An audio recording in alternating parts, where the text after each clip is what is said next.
Bismillahirrahmanirrahim. Assalamualaikum warahmatullahi wabarakatuh. Alhamdulillahirabbil alamin. Shalatu wassalamu ala sayyidil mursalin wa ala alihi washabbihi ajmain.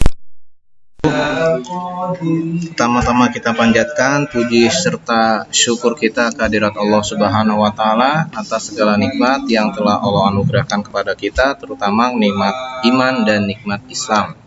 Dan juga tentunya nikmat sehat walafiat yang Allah berikan kepada kita. Nah, tentunya rasa syukur itu adalah kita dengan belajar dengan sebaik-baiknya, belajar menjadi seorang hamba ya, karena kita adalah hamba Allah. Itu amanah yang ada di pundak kita. Kemudian amanah lainnya juga kita sebagai pelajar. Tentunya kita belajar dengan sungguh-sungguh, belajar yang terarah ya, belajar yang penuh terencana.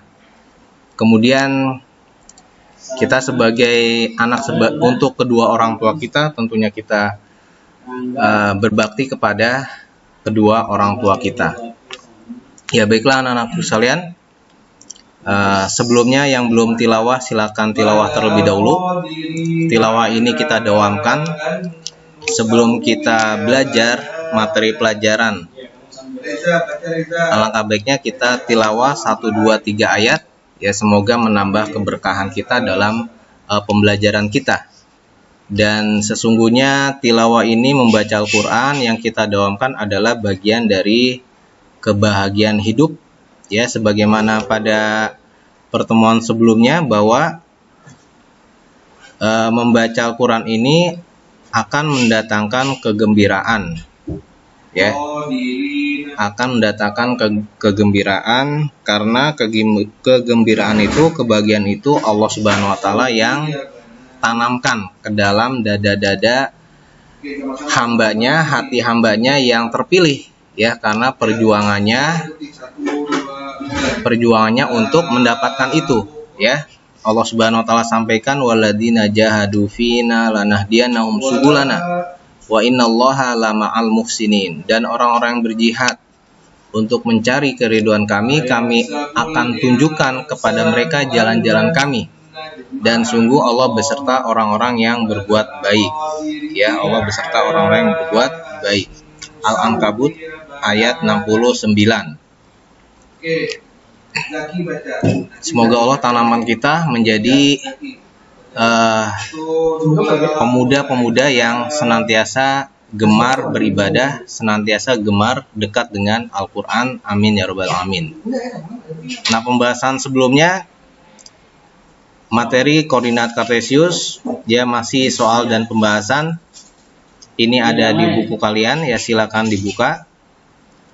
Sebelumnya kita sudah bahas dari nomor 1 sampai 17. Berikutnya kita akan bahas nomor berikutnya, yaitu 18 dan seterusnya ya. Baik, fokus, buka mata, buka hati, buka pikiran, buka telinga. Kita fokus untuk belajar. Kita lihat nomor 18. Titik-titik suatu bangun adalah K-3,3. Jadi kita harus bisa mengilustrasikan posisi titik pada bidang kartesius ya. Jadi jangan sampai masih ada yang bingung. Misalkan titik min 3,3 berarti urutannya dari X dulu baru Y ya. Min 3 berarti kita lihat ke kiri ya, pandangan mata kita ke kiri. Min 3, min 3,3, 3-nya positif berarti ke atas ya. Setelah ke kiri lihat ke atas ya, ketemu di titik min 3,3 begitu. Kita tandain titiknya, titik K min 3,3. Kemudian titik L juga begitu. Min 3, min 3 berarti ke kiri ya. Maaf, ke kiri ke bawah. Min 3 berarti ke kiri lihatnya. Kemudian min 3 lagi lihat ke bawah ya, ketemu titiknya di sini. Titik L min 3, min 3. Titik M 3 positif berarti lihat ke kanan. Lihat ke kanan, X positif. Min 3 berarti setelah lihat ke kanan lihat ke bawah ya, karena dia negatif. Ya, koordinatnya negatif berarti lihat ke bawah. 3, min 3. Tandain titiknya 3, min 3. Begitu juga dengan titik N 3,3 berarti ke kanan dan ke atas ya, 3,3. Kemudian dihubungkan titik-titiknya ternyata membentuk suatu bangun persegi ya. Kalau kita hitung ruas garisnya, panjang ruas garisnya adalah sama, yaitu 6 satuan. KN, NM, ML, dan LK ya. Berarti yang diminta adalah keliling, berarti tinggal kita tambah. Yang namanya keliling itu adalah penjumlahan dari ruas garis yang membatasi bidang. Berarti kita jumlah 6 tambah 6 tambah 6 tambah 6 atau 6 dikali 4 sama dengan 24 satuan panjang. Berikutnya nomor 19. Ketiga titik berikut yang segaris adalah kita bisa lihat satu-satu. 3, min 2, kemudian 3,0 dan min 3,5 ya. Kalau kita hubungkan dia bukanlah titik-titik yang segaris ya, berarti bukan jawabannya. Begitupun dengan titik B. Kalau kita tidak mengilustrasikan, maka kita bisa lihat di sini nak ya. Ini enggak sama ya. Sini 2, yang koordinat X-nya 4. Di sini 4 ya. Ada yang berbeda yaitu 2 ya. Koordinat Y-nya pun enggak sama. 4, 3, 6, min 2 ya. Berarti dia tidak membentuk titik yang segaris. Berikutnya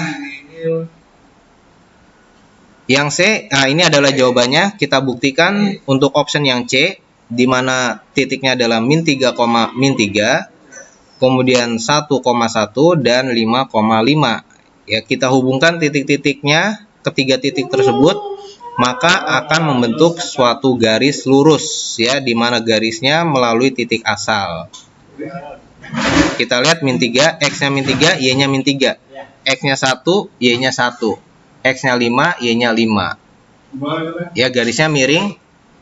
Ya, berarti garisnya adalah garis, karena X dan Y-nya sama, maka garis ini disebut dengan garis X sama dengan Y. Ya, X sama dengan Y. Begitu ya. Persamaan garisnya X sama dengan Y. Berarti jawabannya adalah C. Ya, 1, semua baca 1, 2, 3. Ya, untuk option D ini enggak sesuai ya. Ya, bisa dibuktikan sendiri, ini enggak sesuai ya, tidak membentuk suatu garis lurus. Begitu ya. Berarti jawabannya adalah C untuk nomor 19. Kita lanjutkan nomor 20. Titik A 0,5 di sini posisinya. Titik B min 4, min 3 posisinya di sini, min 4, min 3. Titik C 8, min 3 ya, 8, min 3. Di sini kita hubungkan membentuk suatu bangun segitiga ABC. Kita perhatikan panjang ruas garisnya. Panjang ruas garisnya ini berbeda kalau kita hitung. Nah, ini berbeda ya. Nah, sehingga segitiga ini adalah segitiga sembarang ya, karena panjang ruas garisnya dia berbeda. Ketiga ruas garisnya berbeda panjangnya, sehingga disebut dengan segitiga sembarang. Berarti jawabannya apa? Jawabannya adalah D. Begitu ya. Berikutnya untuk pertanyaan uraian yang bagian B, nomor 1. Tentukan letak titik A 2, min 4 terhadap titik acuan 0,0. Berarti koordinat A kita kurangi dengan koordinat titik acuan. Min 2 dikurang 0, min 4 dikurang 0 ya. Jadi sama, tidak berubah posisinya ya. Posisi titiknya 2, min 4 ya. Posisi titiknya 2, min 4 ya, karena dia acuannya adalah titik 00 atau titik asal. Kemudian titik A min 3, min 2 terhadap titik 1,2. Berarti kita kurangi titik A min 3, min 2 kita kurangi dengan koordinat 1,2. Min 3 dikurang 1 berarti min 4, min 2 dikurang 2 jadi min 4, min 4,4. Kemudian titik C min 5,7 terhadap titik acuan min 3,4, berarti min 5 dikurang min 3, berarti minnya double menjadi positif ya, min 5 ditambah 3 berarti min 2. Kemudian 7 dikurang 4, 7 dikurang 4 berarti 3, min 2,3. Begitu juga dengan yang D. 4 10 min 1, min 2. 4 dikurang min 1 berarti 5. 10 dikurang min 2 berarti 12, 5,12. Nah, itu untuk nomor 1 bagian B. Kemudian nomor 2. Nomor 2 kita tentukan titiknya. Titik A 5,4 berarti di sini posisinya ya. Kemudian titik B min 3, min 4. Kita hitung jaraknya, tinggal dihitung petaknya, berarti berapa satuan? 8 satuan. Kemudian dari titik A ke titik C, titik C-nya 5,6. Titik C 5,6 berarti di sini posisinya kanan atas ya. 5,6. Kita hitung jaraknya dari titik A ke C atau C ke A adalah 10 satuan. Kemudian dari titik A ke sumbu X, tinggal dihitung jaraknya berapa, yaitu 4 satuan. Kemudian dari titik A ke sumbu Y, dari titik A ke sumbu Y berapa jaraknya? 5 satuan. Kemudian dari titik A ke garis yang melalui min 2,5 dan min 2, min 3. Kita tentukan min 2,5 titiknya di sini min 2,5, kemudian min 2,3 di sini, kemudian kita hubungkan titik min 2,5 dengan min 2, min 3. Ya, kemudian kita hitung dari titik A ke garis X sama dengan min 2 karena dia berpotongan di koordinat X min 2 ya, sehingga garisnya adalah garis X min 2. Berarti jarak dari titik A 5,4 ke garis X sama dengan min 2 adalah 7 satuan. Ya, demikian. Untuk selebihnya yang sisanya silakan kalian kerjakan secara mandiri. Ya, demikian pertemuan kita pada kesempatan yang baik ini. Semoga ada manfaatnya. Mohon maaf kalau ada kekurangan. Kita tutup dengan hamdalah dan doa kifaratul majelis.